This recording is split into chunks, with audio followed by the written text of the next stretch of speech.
Hey everyone, and welcome. Today we're going to talk about the unsung hero of the modern internet. The digital bouncer, the traffic cop for all our data. We're talking about the API gateway.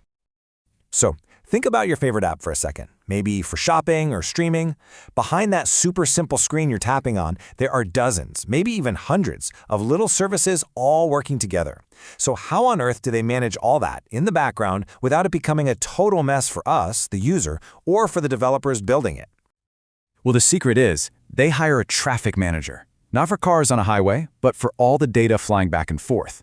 And that's the big idea we're going to unpack today, this single, brilliant entry point that brings a whole lot of order to what could be total chaos. To really appreciate why this traffic manager is such a game changer, we first got to look at what the world looks like without one. And trust me, it's not a pretty sight. It's a world of digital chaos. So this is the old way, the tangled mess. Imagine your phone app, that's the client, having to know the exact address for the user service, the product service, the payment service, all of them.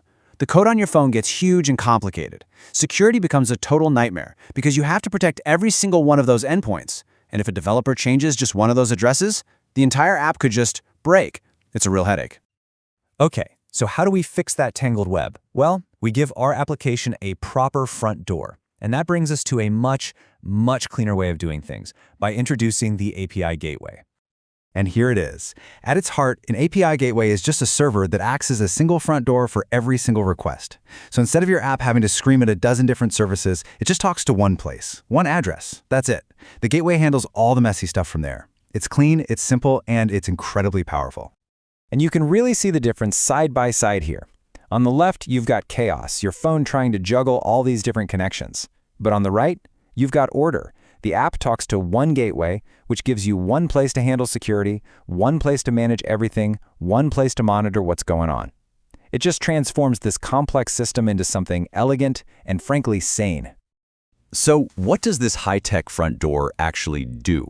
Well, it's not just a simple door. It's more like a super smart security checkpoint with a bunch of amazing superpowers. So let's break them down. The first, and maybe the most important superpower, is request routing. The best analogy is an old-school telephone switchboard.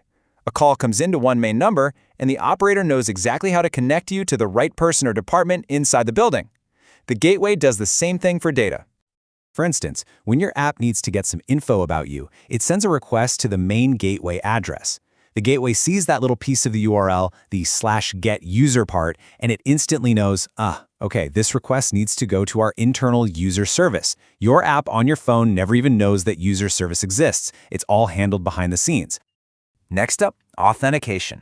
This is the gateway acting as your app's personal bouncer. Before any request gets past the front door, the gateway checks its ID. It looks for things like an API key or a special token, which is basically a secure digital pass. And it asks, all right, are you who you say you are, and are you actually allowed to be here? And here's the crucial part. If that ID is fake or the pass is expired, the gateway doesn't even bother the services in the back. It stops the request right there and sends back a 401 unauthorized error. This is huge for protecting your internal systems from unwanted traffic. Superpower number 3 is rate limiting. This is all about playing defense. It prevents any one person or, a malicious bot from just hammering your system with too many requests. It's like a bouncer saying, whoa there, slow down, you're coming in too fast. So the signal it sends is crystal clear. If you set a rule that says a user can only make 100 requests per minute, and they try to make that 101st request, the gateway shuts it down immediately with a 429 too many requests error. This keeps your services running smoothly for everybody else. And finally, we have caching, which is one of the coolest performance boosters. If the gateway keeps getting the exact same request over and over, like asking for the details of a really popular product, it can just remember the answer. So the next time someone asks, it doesn't have to go all the way to the back to find out. It just gives the answer from memory, instantly. It's way faster for the user, and it's less work for your servers. It's a win-win. Okay, so we've seen all these superpowers by themselves. Now, let's put it all together and see how they work in a real-world situation, like a simple e-commerce app. So let's follow the journey of a single tap. You want to see your shopping cart? Your app sends just one simple request to that main API address. The gateway gets it, checks your credentials, makes sure you're not over your rate limit, and then sees the /cart part and routes it to the internal cart service. That service does its job, sends the info back to the gateway, and the gateway sends it right back to your phone. All that complexity completely hidden behind one clean, simple request. Now, you might be thinking, hold on, this sounds a lot like a load balancer or maybe a reverse proxy. And you know what? You're not wrong. They're definitely in the same family. But an API gateway is a highly specialized tool that does a whole lot more. Let's clear up the differences. This table really breaks it down nicely. A load balancer, its main job is just to spread traffic around to prevent overload. It's not super smart about what that traffic is. A reverse proxy is a step up. It can hide your servers and do some smarter routing.